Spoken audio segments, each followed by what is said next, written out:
too much. Listen to the people.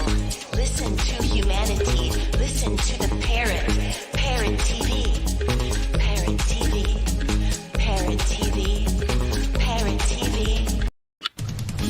Hi, I am Dustin Pickering from Parrot Literary Corner. You know me, your noble and honest host, and I've got exciting news for you. Last anthology, Series 1, The Literary Parrot, did such a great job. We want to continue to provide this community service to our viewers and to our contributors to the program. So please get up and get a copy immediately. You know, if you're in this book, you want to get a copy. If you're not in the book, you want to get a copy and see what we're doing. You want to be excited with us. We want you on this program, and we hope to see you sometime soon on The Literary Parrot. You have to get your hands on this copy. It's amazing. It's an absolutely beautiful anthology meant just for you. Our past guests have been invited back to contribute yet again to this Series 2. We do this quarterly anthology. We will be doing this after our 200 episode milestone. As of this last quarter, we reached 200 episodes, and past that, get up and get a copy immediately.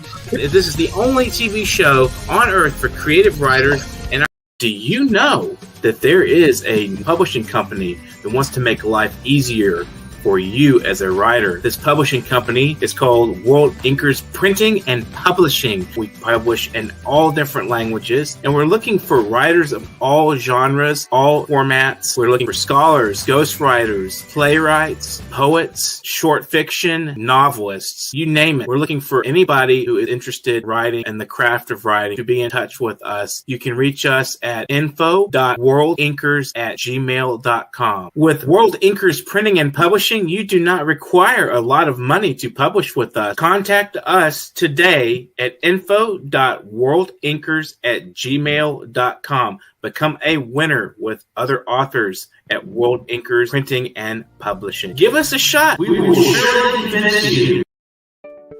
Are you curious about financial literacy? Then take a look at Professor Anthony Rivecchio's new program on Parrot TV. It's called Financial Focus University. This is an excellent program to learn about questions related to your own finances post-COVID, and how you can manage your money, how you can work with your tax situation. And this is an excellent and informative discussion of financial literacy. With Professor Anthony Rivecchio, your financial problems will be solved at Parrot TV with Financial Focus University. Hi, welcome to World Inkers Network. I'm Dustin Pickering, your noble and honest host. Today is episode number 264. We have Pramila Venkateswaran, who is Poet Laureate of Suffolk County, Long Island in 2013 to 2015, and co-director of Matwala South Asian Diaspora Poetry Festival. She's the author of Thirtha, Behind Dark Waters, Draw Me Inmost, Trace, 13 Days to Let Go, Slow Ripening, and The Singer of Alpine.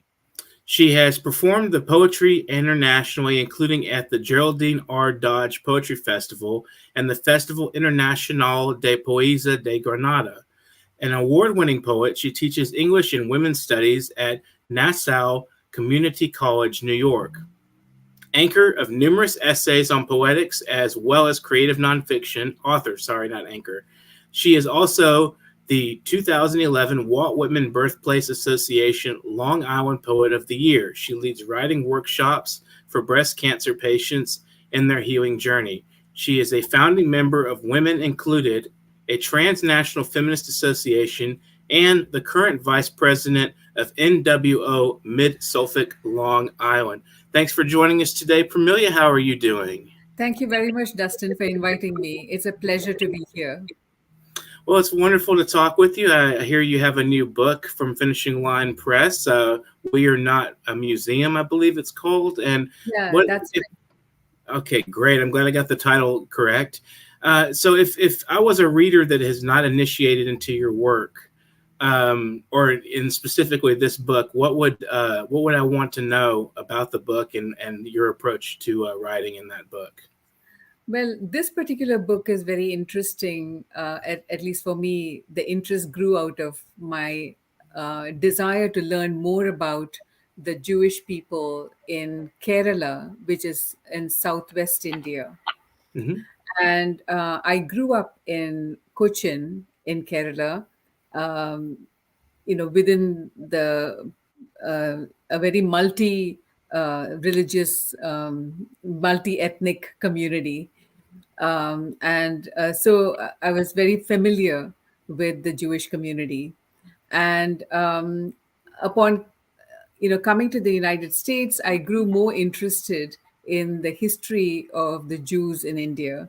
And as Hmm. I kept exploring more, I learned so much. And I went back to my birthplace in 2009, and I went back to the synagogues there, attended conferences, and was even more interested than ever before. And I started exploring more, and I started writing these poems. And it was just by chance that all these poems sort of came together. And before I knew it, I had a book. This is a particular history that most people do not know about. Uh, Mm. or they may probably have heard something, and it's all of in the periphery of their consciousness. But this book is really interesting because it really shows that people can coexist peacefully, that this particular Jewish experience is very different from all the other narratives that we've been hearing, Hmm. of the violence and persecution of the Jews throughout history. So Mm. it is serves as a wonderful model for us to look at. So being a peace activist, being a feminist, I really took great interest in this particular history of peaceful coexistence. Why the title "We Are Not a Museum"? Yeah, so most people, when they go to Cochin, they approach the synagogue as if it is a museum, Mm. or they approach the people living there who, there are still a lot of Jewish people living there, as if they're part of so basically as if they're a museum. And I wanted to give voice to the people who are actually living there, saying, we are not a museum. We are actual living people. You need to recognize us as people who've been living here for the past 19 centuries. So You know, it's people come and they like to gawk. It seems like Yeah, a lot of because times. it is again a unique community, Hmm. and it's true. I mean, people are interested in other parts of the world. They want to come and know and see, and that's fantastic. But I also wanted to give that other voice where people who are Hmm. living there don't want to be seen as artifacts. So how do you give voice? Do you take on characters of individuals, or do you speak as a community through the poetry? I mean, I did speak in terms of individuals in a lot of the poems. So mainly, it is Hmm. like a use of your imagination and also using all the research you've done, so that you make sure that you get all your facts right. Hmm. So I did engage in a lot of study. So there was a lot of research that went into this book. So a lot of study. So basically, I had that as a sort of all that information sort of sink into me. So it became part of my consciousness. And then when I began this creative enterprise of imaginative retelling of stories from the giving voice to different individuals, so that it sounded authentic. So it's basically a mix of imagination and research. And we've had discussions about the on the program about the ability to be a voice for another people or another community, and how it's sometimes tricky to do that. And I think it's fascinating that you obviously you wanted to know the background, the research, and have the historical accuracy presented. You don't want to misrepresent a community. I believe we had somebody not too long ago, a couple of days ago, mention something about, do we really do we really have the voice for the voiceless? We in the writing community, we talk about that. That's a kind of a trope. So I think that's interesting.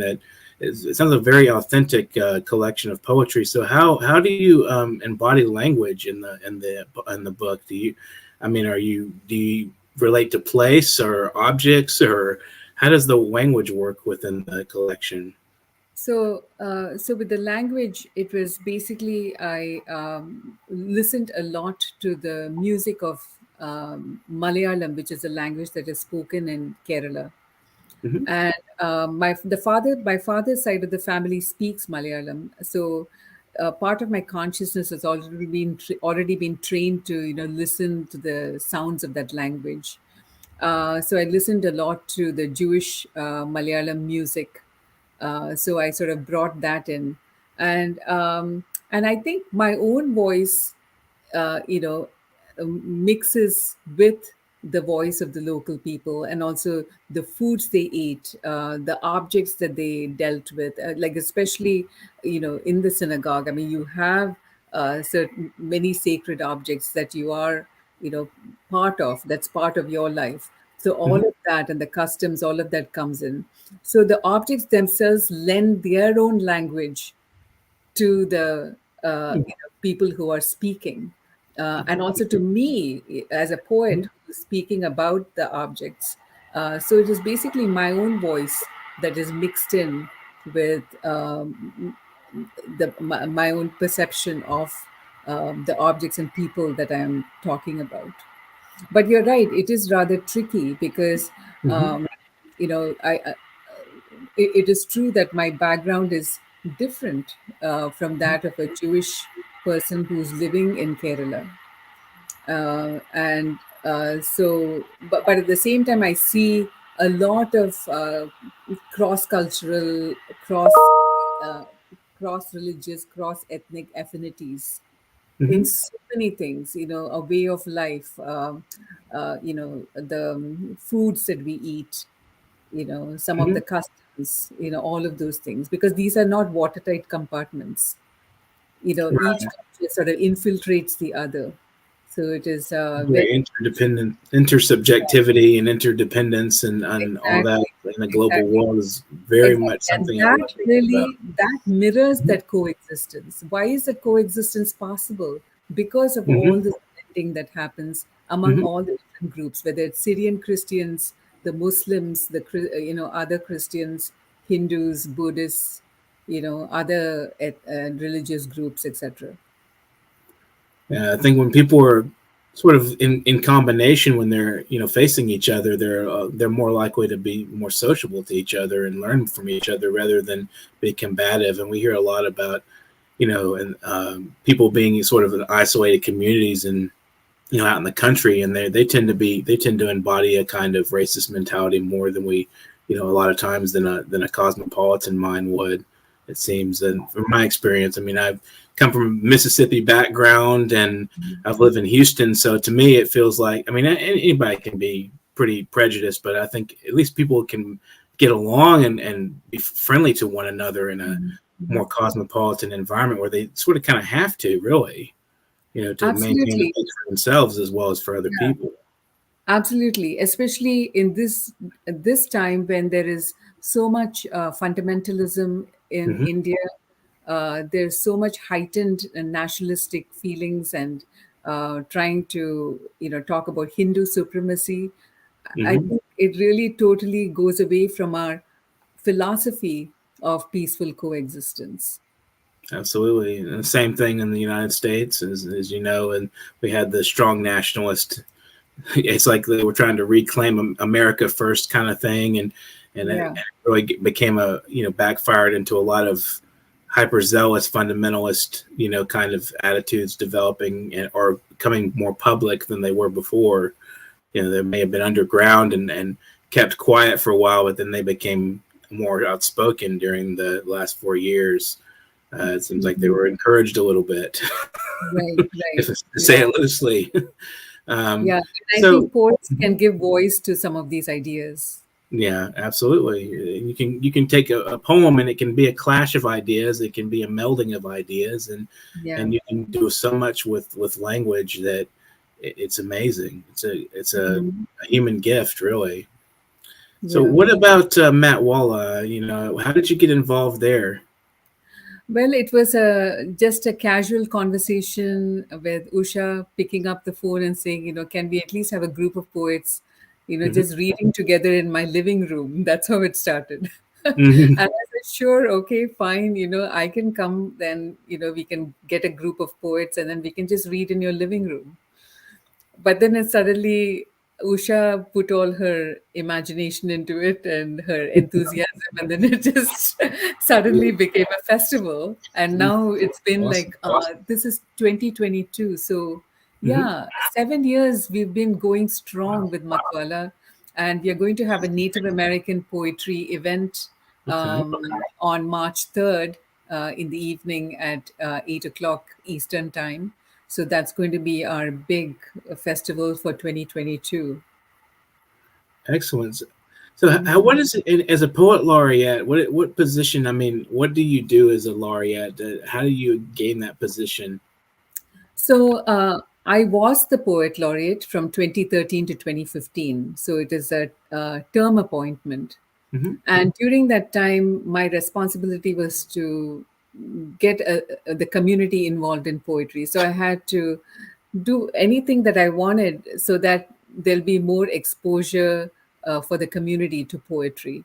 So what I did was I did workshops in elementary schools, getting kids to write poetry. Then I also did poetry events at the local farm so that poets can come and read at the farm, and they had events at the farm, so people were engaged in listening to poems. And I also took poets to the veterans hospital. So we have a lot of vets who are at the hospital. Some of them are residents. The veterans were very happy to listen to poets. So basically, it is the whole idea is to take poetry to the most unlikely places. I even arranged for poets to read at the local hair salons. Hmm. That's Though of course interesting. we had a logistical problem about how that would happen. So Mhm. that yeah, that didn't happen. Oh, But well, it's what a good idea though. Maybe in another city or something. yeah. So basically, the idea was to get a lot of people involved in poetry and to do as many events as you can, so that people either want to write poetry or listen to poetry or read poetry. So that was the whole idea behind the laureateship. Yeah. Excellent. And as for That's being good selected, information. Hmm. um, you know, I was just asked if I'd be the laureate because I had published so much. I had already been reading a lot around in the community. So people knew me in terms of my background with poetry. So so some of the earlier laureates approached me and asked me if I would serve, and I agreed. Oh, excellent. So, Yeah. from the perspective of feminism, do you think that female involvement in poetry has improved? I mean, because we talk a lot about how the publications are mostly publishing men. Yeah. Has that situation improved in your opinion, or from your observation? Well, it has, especially in the last decade or so. Hmm. There's been, I think we've had more women being published, but again, when you ask me what about South Asian women poets, I would say that that is again very, very low numbers because we have so many South Asian poets and then South Asian women poets on top of that. And most of them are basically in the shadows and they have not received recognition.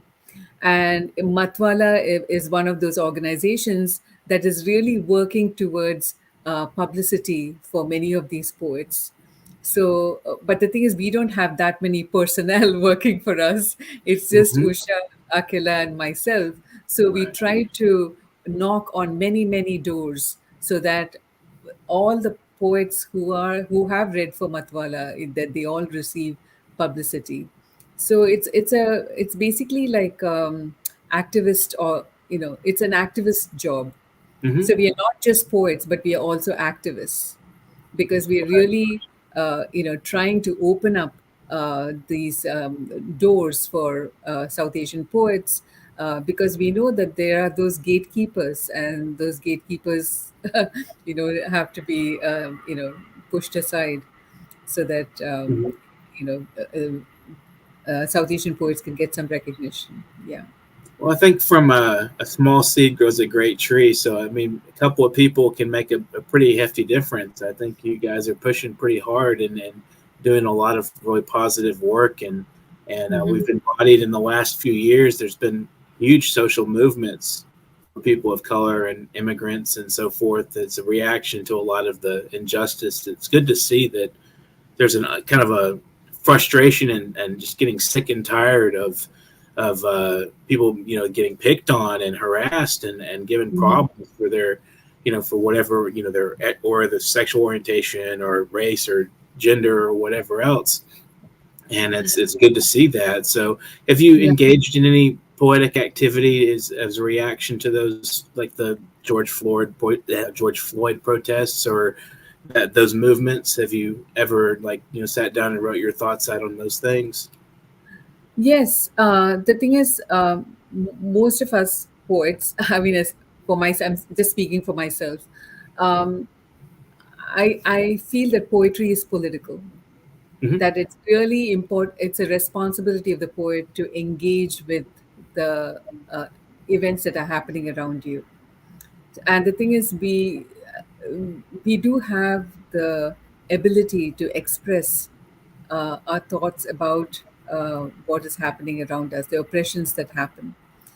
So, as a poet, one can be an activist. Hmm. So, I mean, I do. I'm involved in a couple of organizations on Long Island. We have something called the Multicultural Solidarity Group, which mainly tries to build friendships across ethnic lines. Hmm. And then we have the National Organization for Women, Suffolk chapter. And this year, I'm the president of the now Suffolk chapter. So we try to, address, um, issues with race and gender violence within those organizations, but at the same time, find a way to bring writing into those organizations. So, for example, now held a writing workshop a year ago where the members were invited to write about some of the gender issues that they were facing in their own lives, some of the violence they were facing in their own lives. So, again, that way, we're not really separating writing from engagement in some of these organizations. As far as I'm concerned, I find all of this is seamless. One runs into the other, and for me, there is really no separation. We've talked a lot about that on some of our programs about the how can an artist be an activist? Like the bridge between politics and the political edge of writing. I mean, we talked about Whitman. A lot of the social commentary that's involved in literature as well as the aesthetic side, and are they compatible? And can you write a good poem on a topical event? Something like uh, that's more compartmentalized to the time period rather than something universal. What do you think? Well, see, that is the part where I think the poet has to use her expertise, where the artistic talent has to, I mean, the aesthetics Hmm. has to be uh, blending in with the political. You see what I'm saying? For example, you Hmm. don't want to write a poem that is just a rant and nobody will really want to hear it. So Right. you have to find a way to deliver it using the elements of craft. I can give you an example by reading a political poem. Let's take a For, brief break, and then we'll come back and we'll do the poetry. Hold on to that thought just a second. okay, sure. Thanks for watching World Inkers Network. We're going to take a brief break. Are you curious about financial literacy? Then take a look at Professor Anthony Rivecchio's new program on Parrot TV. It's called Financial Focus University. This is an excellent program to learn about questions related to your own finances post-COVID, if how you can manage your money, how you can work with your tax situation. And this is an excellent and informative discussion of financial literacy. With Professor Anthony Rivecchio, your financial problems will be solved at Parrot TV with Financial Focus University. Do you know that there is a publishing company that wants to make life easier for you as a writer? This publishing company is called World Inkers Printing and Publishing. We publish in all different languages, and we're looking for writers of all genres, all formats. We're looking for scholars, ghostwriters, playwrights, poets, short fiction, novelists, you name it. We're looking for anybody who is interested in writing and the craft of writing to be in touch with us. You can reach us at info.worldinkers@gmail.com. With World Inkers Printing and Publishing, you do not require a lot of money to publish with us. Contact us today at info.worldinkers@gmail.com. Become a winner with other authors at World Inkers Printing and Publishing. Give us a shot. We will surely convince you. The year was 1863 and blacks were finally free. Free to live their lives as they pleased, just so long as how they pleased never upset the balance sheet. Free from the chains that bound them to work land that wasn't theirs, yet not free enough to escape laws that hindered their opportunity. Manipulation of the system guaranteed them low pay. Same work, different wage was the theme of the day. Still, every dime not earmarked for survival was stuffed under mattresses, placed into cookie jars, or buried in backyards. There were no other options for the freed. The white majority blocked access to established banking systems. But some of them did see this as a travesty, and with only good intentions approached the black community. The Freedman's Savings and Trust, a bank specifically for the soldier of color along with the newly freed. But the path to hell is paved with the corpses of those who trusted words spewed from the mouths of the well-meaning. Yet even still, with hopes of building a better future for their progeny, blacks deposited their hopes and dreams. Grasping onto faith, they believed, oh how they believed. 70,000 innocent black souls believed, hungry for a safe place to build their family's eternity. They believed. Deposits equaling $57 million in today's economy. They believed. Congress appointed white men as trustees, endowing them with the responsibility to ensure all funds were handled properly. But they betrayed that trust, extending unsecured loans to their own businesses as well as their cohorts. Thus, the Freedman's Bank and Trust was dismantled from within, brick by bloody brick, until there was nothing left to ravage. Then, under the guise of wanting diversity and a steady hand at the helm, that same majority turned to Frederick Douglass, inviting him to head the ailing bank. Their true goal only to mask their own absurdity. Douglass, unaware of their deceit, accepted their plea, but at that point the bank resembled a cadaver. It had long since passed the point of no return. Lack of oversight by Congress allowed the bank to be plundered, leaving only carnage behind to be withdrawn. And what of those 70,000 innocent black souls? Only a fraction recouped even a third of what was stolen. And the Welcome back to World Anchors Network. That was Dion Hunter with Onward. Excellent work in speaking of activism and the bridge between activism and art.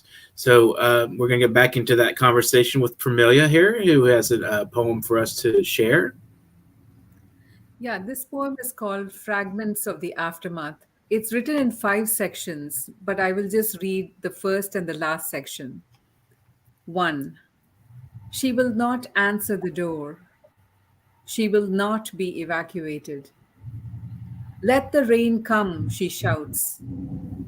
I'd rather wake up in heaven than in some alien hellhole. 5. Have all the dead been counted? Which body is this arm attached to? How do you count dismemberment? The tally is deferred. Life goes on. The mayor is re-elected by the living. Plans for future evacuations are made on dry land, under blue skies, in the halo of the disappeared. The city's coming back, say news anchors. The weatherman spots unrest in the seas. One neighbor to another. Do I rebuild or become a refugee in my own country? There's nothing for evacuees. God, I pay my taxes. Am I African or American? Am I human? That's a very deep intersubjectivity to it. Right. So I wrote this after our experience with Katrina, Mhm. the hurricane. Mhm. And it was just devastating. And to hear story after story after story, after, during and after that disaster.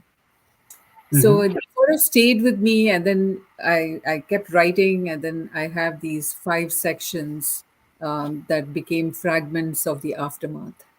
Hmm. Yeah. Would you like to So share a poem or two from your new book, or? yeah, sure. So talking about the blending of aesthetics with the political. So Mhm. the poem that I just read, I mean, it can apply to any particular disaster, where the human being is robbed of his or her dignity. Right. And so here is another one, which sort of is on a political theme, and this one is in my new book. It's called The Face of the Other, and the epigraph is from Emmanuel Levinas, the philosopher, from his book Totality and Infinity. And the epigraph reads, "The face speaks to me and thereby invites me to a relation. Why do some see yellow stars instead of faces? Their marauding pens marking the city's walls with swastikas. Hate clouds barrel down the ages from the Black Sea and Ararat, from the Nile and Babylon. It storms in among starched shirts and rags. Why is a Jewish child selected to be erased? Philosophers say to love is to see the other in oneself, but the other blends into the unknowable. I ask, doesn't a child crying for his mom on any street around the globe make you wince? Hmm. I love the dialectics you present in that. Interesting. Yeah, It ends with a very strong touch of humanity, so it's like an answer to the full question you're asking throughout. And you touch on at the end there. It brings to life the, as we talked about, the universal aspect of a political situation or a political poem, being able to embody the universal. and I think we can get at that universal through our own experience of humanity and also through a philosophical lens. Mm-hmm. It is that philosophy that sort of gives us strength in terms of our vision. Um, Absolutely. so here is another poem, Mm-hmm. and this is called Triptych. And I mean, I wouldn't. I mean, it has political touches, but I'm Hmm. using more of the technique of ekphrasis, which is writing about paintings, where art is, I mean, you create poems out of art. This one is paintings in in the Cochin synagogue, triptych, and it's written in three sections. There are certain lines which are in Hebrew, and some of the lines are in Malayalam. So I'll just tell you which ones they are. One is, and the thing is, the um, meaning is expressed within the poem itself. So one is not sort of astounded, like, oh my God, I don't understand this. You won't get that feeling because the meaning is already encoded within the lines. So this first one in Hebrew is from a song. It's Ma Navu al Heharim. It means how beautiful upon the mountains. And then there is another poem, and this is in the Judeo Malayalam. It is Palodu Param Teruven Payangiliye. And again, the meaning is I will give you milk mixed with banana, and then it is a girl talking to the parrot. So, but that's again in the context of the poem. Hmm. Triptych, arrival. In Cranganore, cuckoos anchor the day, bright for ivory and spices. Tusks lean wail heavy against hutment walls, luring sailors from Palestine via Yemen. Odor of fish hangs heavy.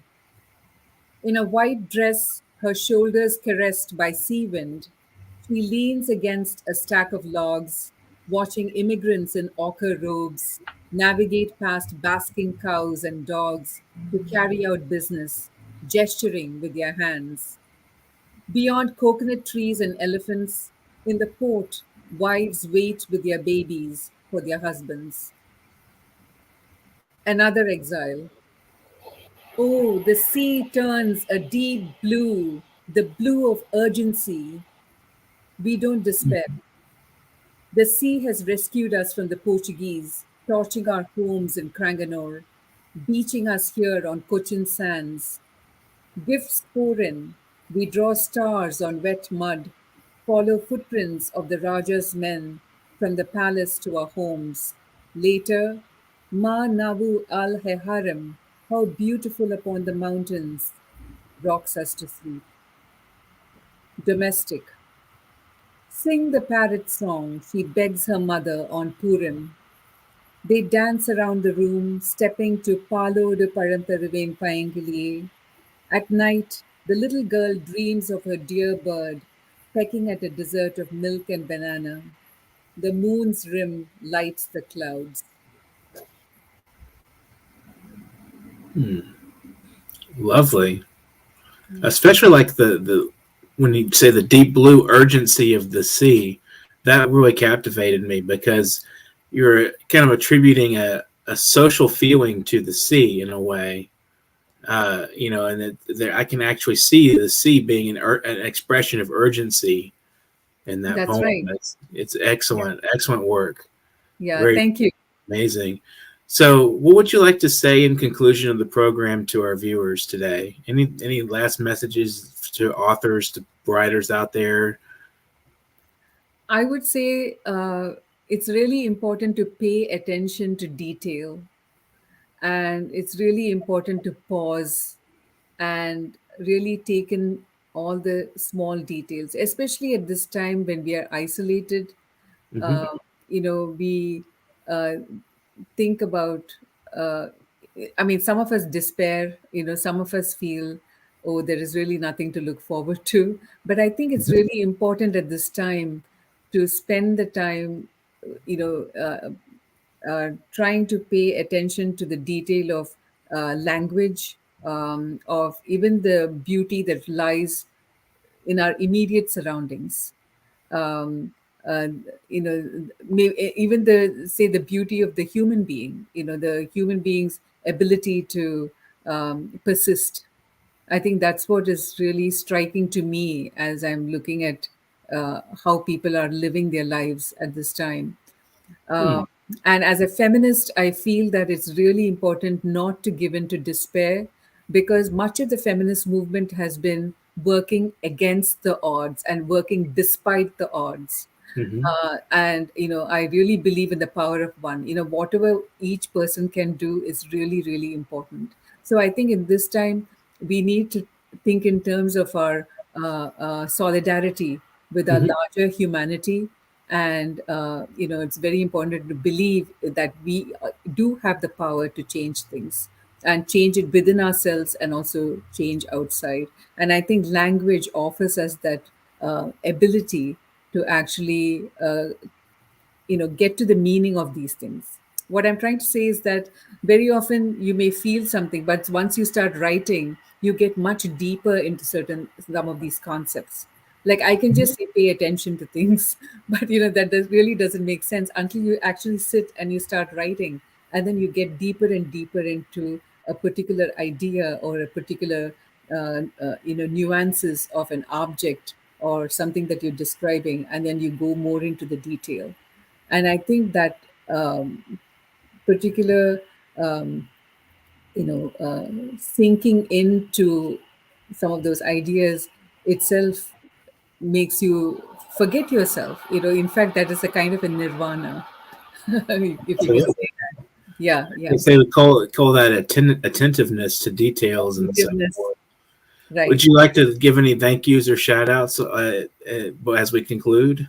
Yes, I want to give a shout out to my co-director, Usha Kella. I also want to give a shout out to my press, Finishing Line Press, that's been bringing out my book. Huge thanks to Leah Maines. And I want to say thank you to all my fellow poets from Matwala, as well as all my fellow poets in my college, Nassau Community College, as well as all the poets that I've connected with on Long Island and beyond. The whole community of poets. And most of all, thank you to you, Dustin, for giving me this opportunity. I can't thank you enough. Yes. Thank you so much for joining us. If you have any other poets or writers, scholars, anybody that has a creative mind who'd like to join us on the program sometime, let them know and be in touch with me, and then I'll set them up with a good date that works for them and a good time. Thank you so much for joining us. Thank you very much. This has been World Inkers Network, a program for creative minds. And we have World Inkers Magazine coming out pretty soon here, so just be on the alert for that.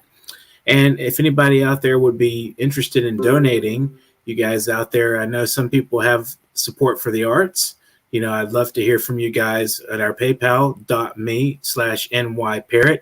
That keeps our interview series alive and well, and it keeps us from off of life support. We want to keep this program free and enriching the public mind. So definitely feel free to donate as much as you feel comfortable with. So anybody out there is willing to pass a little money our way. If you want to be a guest on the program, take a look at Literary Corner at NewYorkParrot.com. That's my email. And definitely pass the word along. If you have not, subscribe, like, share, and comment. Remember, this program is live, and you guys can comment and ask questions while we're on the program. We'll put you guys on the front and of the program where you can read your comments as you're viewing. And thank you to our viewers today, and thank you to those who are viewing now as the program is in conclusion. If you missed part of it, go back and watch it again on YouTube. And again, subscribe, like, share, and comment. Thank you so much for joining us today, Pramila, and thank you so much for our viewers, and thanks to all those out there who are supporting us. We love you guys. So have a great afternoon and get to writing. Do you know that there is a publishing company that wants to make life easier for you as a writer? This publishing company is called World Inkers Printing and Publishing. We publish in all different languages, and we're looking for writers of all genres, all formats. We're looking for scholars, ghostwriters, playwrights, poets, short fiction, novelists, you name it. We're looking for anybody who is interested in writing and the craft of writing to be in touch with us. You can reach us at info.worldinkers@gmail.com. With World Inkers Printing and Publishing, publishing, you do not require a lot of money to publish with us. Contact us today at info.worldinkers@gmail.com. Become a winner with other authors at World Inkers Printing and Publishing. Give us a shot. We will surely convince you. Are you curious about financial literacy? Then take a look at Professor Anthony Rivecchio's new program on Parrot TV. It's called Financial Focus University. This is an excellent program to learn about questions related to your own finances post-COVID, if how you can manage your money, how you can work with your tax situation. And this is an excellent and informative discussion of financial literacy. With Professor Anthony Rivecchio, your financial problems will be solved at Parrot TV with Financial Focus University. Listen to the people. Listen to humanity. Listen to the parrot.